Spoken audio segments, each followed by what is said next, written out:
Assalamualaikum warahmatullahi wabarakatuh. Selamat sore pemirsa, dimanapun Anda berada. Kita berjumpa lagi dalam program Lapor Pak. Program ini merupakan sarana komunikasi Anda dengan lembaga atau pejabat yang terhadap persoalan-persoalan yang terjadi di tengah-tengah masyarakat. Pemirsa dapat menyampaikan pertanyaan, keluhan, dan kritik mengenai layanan publik. Pertanyaan, keluhan, dan kritik Anda akan dijawab langsung oleh narasumber dari instansi terkait secara langsung dari studio kami. Lapor Pak, karena warga harus dilayani. Bersama saya Irwan Marwah, inilah Lapor Pak. Ya, baik, terima kasih pemirsa. Ini ada gambar ya, informasi yang sedikit memprihatinkan menurut saya.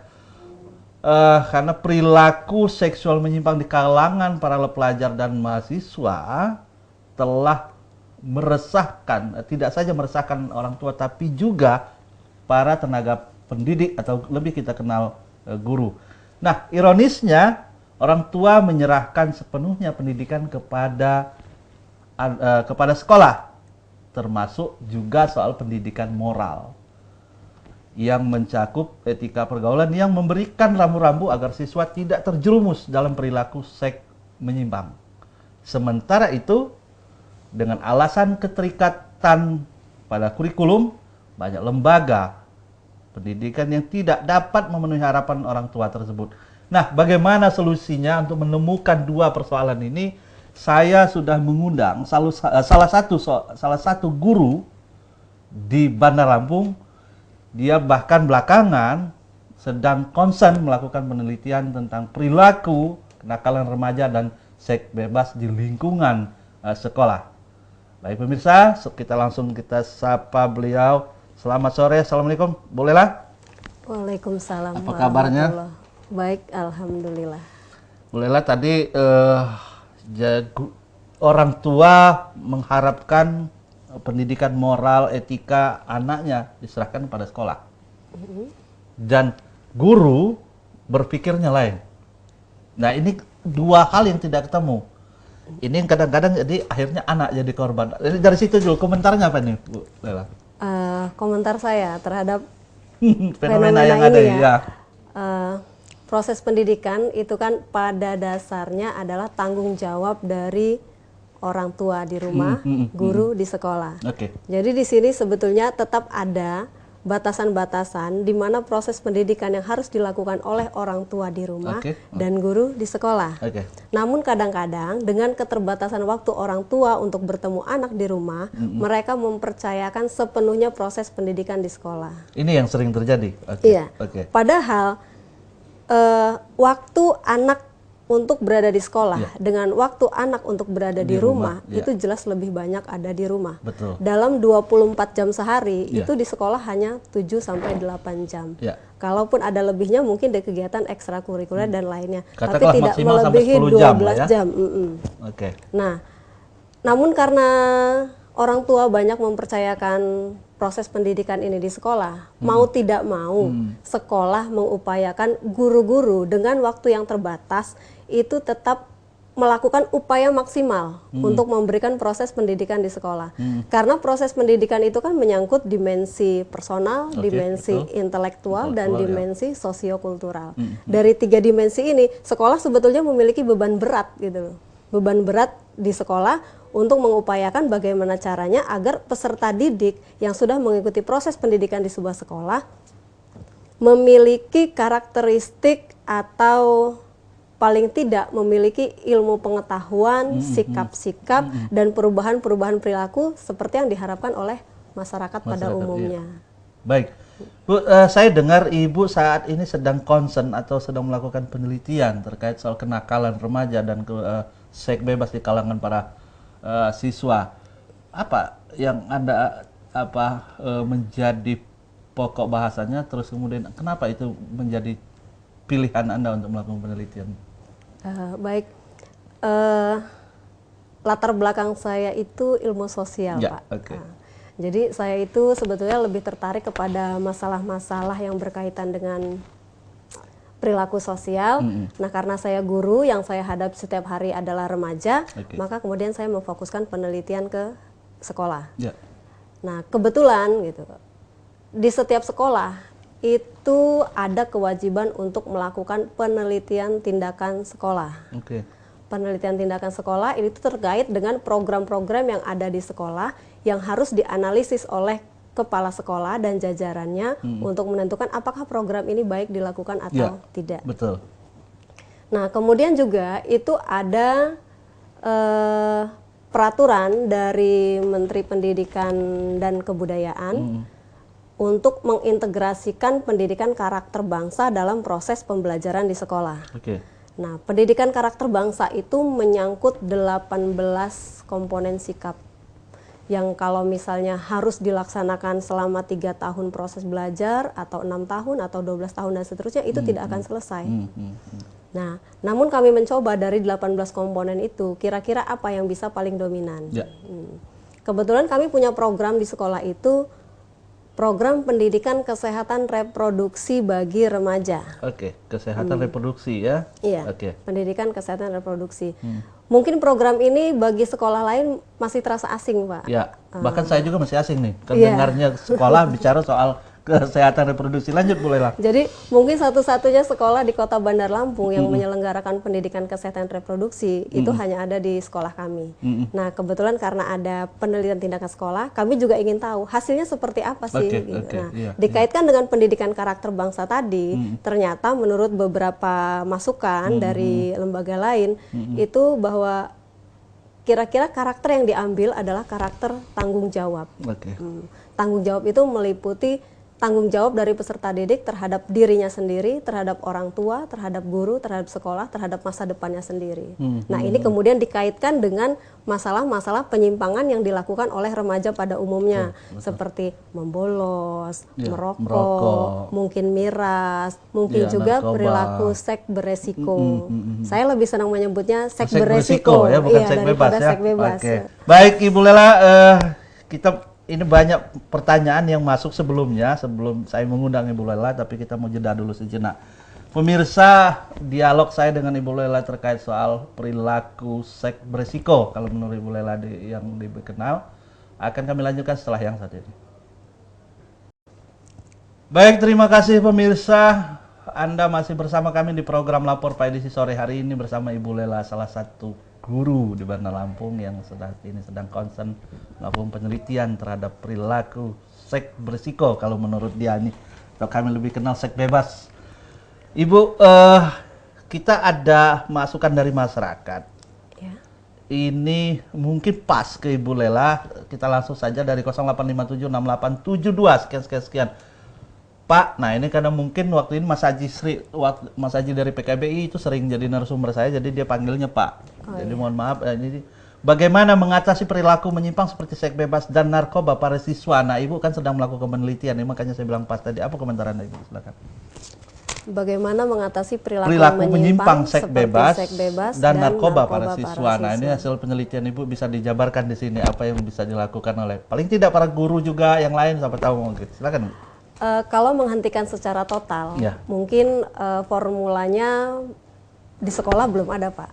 Tapi paling tidak sekolah ini memiliki peran penting untuk memberikan pengetahuan kepada para siswa mengenai resiko-resiko yang harus dihadapi oleh para siswa ketika mereka mencoba untuk menggunakan narkoba atau mencoba untuk melakukan seks beresiko.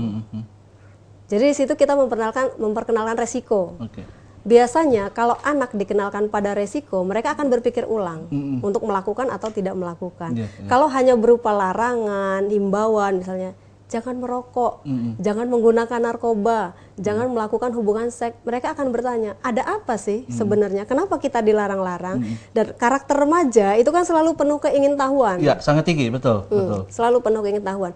Kenapa sih kita dilarang untuk melakukan ini? Kenapa kita dilarang untuk melakukan itu? Dan akhirnya mereka mencoba. Nah, kalau sudah coba-coba biasanya terasa enak, mereka bisa menikmati, mereka kan, oh ternyata ini toh yang dilarang oleh guru, ini toh yang dilarang oleh orang tua, ternyata bisa dinikmati, kan gitu. Tapi kalau kita memperkenalkan resikonya, sebagai contoh misalnya, kenapa kita tidak diimbau untuk tidak merokok gitu? Kamu tahu rokok itu apa? Gitu. Misalnya, rokok itu ternyata dalam satu batang rokok ada 4.000 jenis racun dan 200 jenis diantaranya itu berbahaya bagi kesehatan. Bagaimana bahayanya bagi kesehatan? Kami punya slide, Pak. Slide yang menayangkan bahaya rokok bagi kesehatan. Misalnya sejak dari kepada otak, pada tenggorokan, pada hidung, pada mulut, pada gigi, sampai pada saluran pernafasan, ginjal, jantung, dan sebagainya. Setelah menayangkan, kita kan akan minta mereka berpikir ulang, masih mau merokok nggak? Ya. Jadi pembelajarannya atau pemberitahuannya tidak dengan apa baik. Jadi secara preventif. Kaitan ini saya masih mau tanya lagi. Kita tahu bahwa cara itu mungkin cocok, tapi kita juga sadar para guru kadang-kadang masih banyak yang tabu ini dalam memberikan pendidikan yang seperti Ibu sampaikan tadi soal kesehatan reproduksi saja misalnya. Nah, sebetulnya seperti apa kondisinya? Apakah memang itu belum layak diberitahukan atau dijabarkan kepada siswa atau sudah waktunya? Masalah layak atau tidak layak, sebetulnya pendidikan kesehatan reproduksi atau yang dikenal oleh masyarakat sebagai pendidikan seksual, itu sebenarnya sudah dimulai sejak usia dini. Jadi kita tidak justru sejak usia dini. Ketika kita memperkenalkan kepada mereka mana yang laki-laki, mana yang perempuan, bagaimana jenis kelamin laki-laki, bagaimana jenis, itu sudah pendidikan seks secara tidak langsung. Nah, tapi kemudian kan orang selalu berimajinasi atau berpersepsi bahwa pendidikan seksual itu identik dengan hubungan seksual. Padahal kan tidak selalu seperti itu. Ada hal-hal lain yang memang bisa kita sampaikan kepada para remaja, baik itu remaja SMP, SMA. Itu mengenai hal-hal yang ada kaitannya dengan pendidikan kesehatan reproduksi atau pendidikan seksual tadi. Seperti misalnya gini, pada remaja itu terjadi perubahan emosi, terjadi perubahan tubuh, terjadi perubahan hormon dan yang lainnya. Itu kan guru yang setiap hari bertemu dengan remaja, memiliki hubungan komunikasi yang intens dengan remaja, mestinya bisa menjelaskan hal-hal ini. Jadi mengapa remaja itu kadang-kadang gelisah dengan perubahan tubuhnya, bagaimana remaja itu harus menyikapi perubahan-perubahan yang ada pada tubuhnya. Kan remaja itu banyak yang stres loh, Pak. Ya, betul. Dengan kondisi yang ada di tubuh itu remaja sering stres. Dan ini biasanya dimulai sejak mereka masuk usia SMP. Ketika misalnya payudara membesar, pinggul membesar, kemudian menstruasi. Ini kadang-kadang orang tua di rumah itu bukan tidak peduli, tapi tidak punya waktu untuk menjelaskan hal-hal seperti itu kepada putrinya atau kepada putranya, kenapa suaranya bisa pecah, kenapa mengalami mimpi basah dan sebagainya. Nah, kalau guru di sekolah bisa menjelaskan hal itu secara terbuka kepada siswa, ini kadang-kadang siswa justru lebih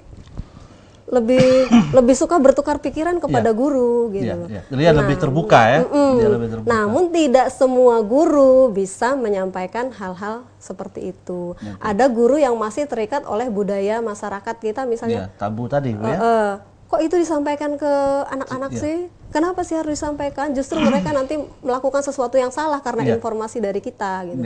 Padahal sebagai guru, kalau saya selalu yakin kalau informasi yang kita berikan benar, ya insya Allah yang akan mereka lakukan juga akan lagi-lagi benar. Itu tergantung dari niat kita, tergantung niat. Baik Ibu, kita saksikan dulu pesan-pesan berikut ini. Ya baik, terima kasih pemirsa. Kita lanjutkan dialog kita sore hari ini bersama Ibu Lela. Ibu dari 0816400 sekian tadi, kenakalan remaja terjadi karena orang tua tidak peduli. Apa tanggapan Anda, Ibu juga sebagai orang tua? Sebagai orang tua, kalau saya menanggapi tidak ada orang tua yang tidak peduli terhadap perkembangan anak.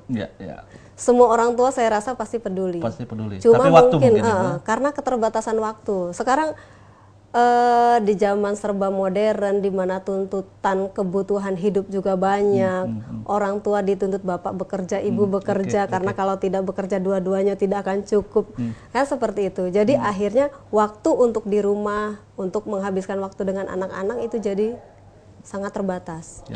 Sebaiknya apa yang harus dilakukan oleh orang tua? Sebaiknya mengatasi waktu yang terbatas. Waktu yang terbatas, saya rasa tetap ada waktu-waktu tertentu. Jadi kita tidak melihat dari kuantitasnya, tapi dari kualitasnya. Meskipun waktunya sedikit, tapi kalau bisa dimanfaatkan secara optimal waktu kebersamaan dengan anak, itu kita akan tahu bagaimana perkembangan anak. Apakah perkembangan di sekolah, ataukah perkembangan pergaulan di luar sekolah dan sebagainya. Ibu, saya mau tahu, mungkin pemirsa juga perlu tahu. Ibu katanya melakukan penelitian dari angka penderita, pelaku atau yang mencoba merokok, narkoba. Di sekolah Ibu mengalami penurunan.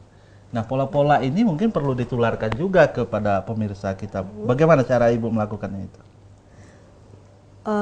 Melalui pendidikan kesehatan reproduksi tadi. Iya. Oke. Tapi Itu pola penerapannya? Penerapannya selama 2 jam per minggu kami melakukan pertemuan di dalam kelas untuk memberikan materi ini. Jadi materi ini tersusun sebanyak 15 bab seluruhnya. Itu berkaitan dengan pembentukan karakter. Awalnya itu pembentukan karakter. Di sini ditekankan bahwa apapun yang akan terjadi pada masa depan kita nanti itu berawal dari kita sendiri. Jadi bab awal itu kita sudah tanamkan kepada peserta didik bahwa segala sesuatu positif atau negatif itu berawal dari kita. Jadi the world start with me, dunia berawal dari saya. Kemudian kita mulai masuk ke bab berikutnya, itu tentang perubahan tubuh yang terjadi pada remaja, termasuk perubahan organ reproduksi dan sebagainya, perubahan emosi. Kemudian kita juga membahas tentang pertemanan dan hubungan lain. Kan remaja biasanya ada yang pacaran, punya hubungan atau konflik internal dengan orang tua, guru dan sebagainya, itu juga dibahas. Kemudian masalah gender, peran laki-laki dan perempuan, masalah hak-hak remaja, kemudian baru kita masuk ke masalah seksualitas dan cinta, HIV/AIDS, narkoba, kemudian juga tentang kehamilan bagi laki-laki dan perempuan. Ini pasti nanti tanya, kehamilan bagi laki-laki? Maksudnya kehamilan itu ternyata bukan hanya tanggung jawab bagi perempuan, juga bagi laki-laki. Ya, sebelum saya tanya, rupanya Ibu udah langsung menjawab. Jadi ini narasumber yang cukup tanggap. Baik Ibu, saya juga mau tahu, katanya ada penurunan tadi. Kita boleh tahu nggak angkanya sebelum Ibu mencoba menerapkan pola ini, dan angkanya berapa, sesudah berapa? Kalau angkanya, ini mungkin tidak persis ya. Angka merokok itu kurang lebih sampai 45% siswa putra di sekolah itu merokok. Mereka merokok bisa di mana saja. Kalaupun jelas kalau di lingkungan sekolah mungkin tidak, tapi 40% tadi Bu ya? Iya. Di kantin, di mana kan mereka merokok, atau di luar sembunyi-sembunyi pun mereka merokok. Gitu. Kemudian ada juga yang mungkin sudah mulai mencoba minuman keras, sekitar 5%. Ada juga yang sudah mencoba narkoba, itu kurang lebih 2%.